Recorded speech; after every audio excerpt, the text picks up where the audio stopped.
The new alternator is in place. I have my ratchet in here. So again, with this, we're going to pull this left and it's going to relieve some tension. And then I'm going to take the slack, hold it with my left hand, use my right hand to turn that, take the tension off the belt, and then sit it on top of the alternator. When you're doing a belt or you're putting a belt back on, you may need to find the belt diagram for your vehicle. In this case, I didn't have to move anything, so I know exactly the way the belt goes back on. But if I had to look, say if I took the belt off and I didn't remember the orientation, you look up the belt diagram and use that to get it wrapped away, because it's only going to go on one way. When you do that, once you get your belt diagram, you get it in all lined up, double check that it's in the grooves of all the pulleys. Some of them take the back side of the belt, so the main thing is that it's not overlapping and it's not going to push too far back and it's not way forward.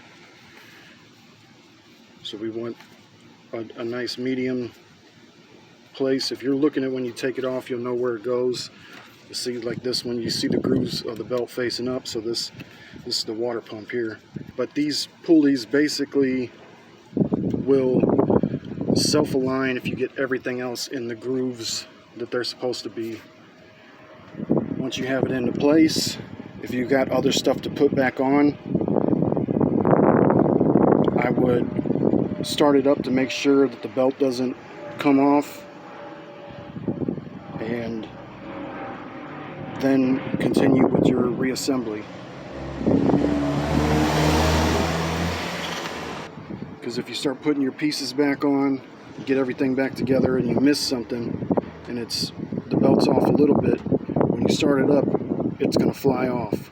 So all you got to do is start it up. You could maybe rev it a little bit, but as long as you don't hear no squeal or nothing like that, and you look and the belt's spinning, that's about enough. All I ever do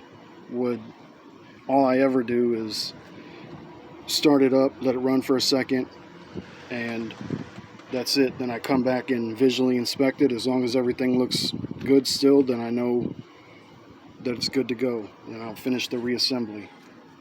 So I'm going to put this belt back on, reconnect the battery, and this job is done. There's nothing else that has to be put back on here.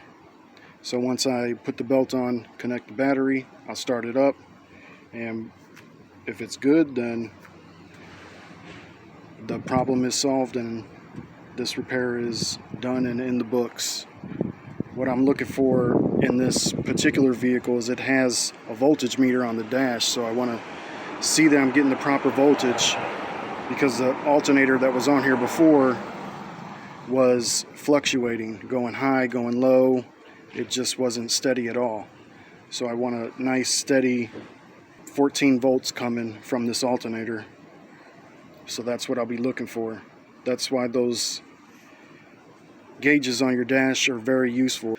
Voltage and oil pressure are the two that you don't see on a lot of vehicles, but are very useful tools to have on your dash. Because if you see your oil pressure going down, it could mean you have a leak or that you're low on oil.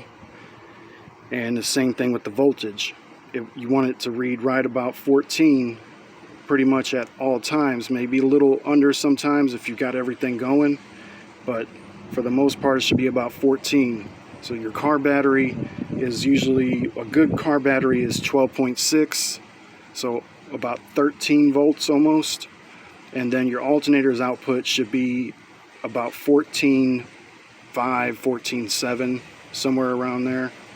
But when it gets below that 14, then you have an issue, especially in a vehicle where nothing else is running. If it's sitting idling, it should be at a steady 14.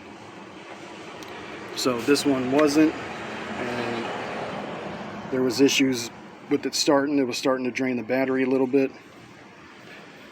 So we've got a new starter, or pardon me, we've got a new alternator on here, and hopefully this resolves the issue. But that's enough for now. I think I'll pick back up here in a second just to verify that everything went well.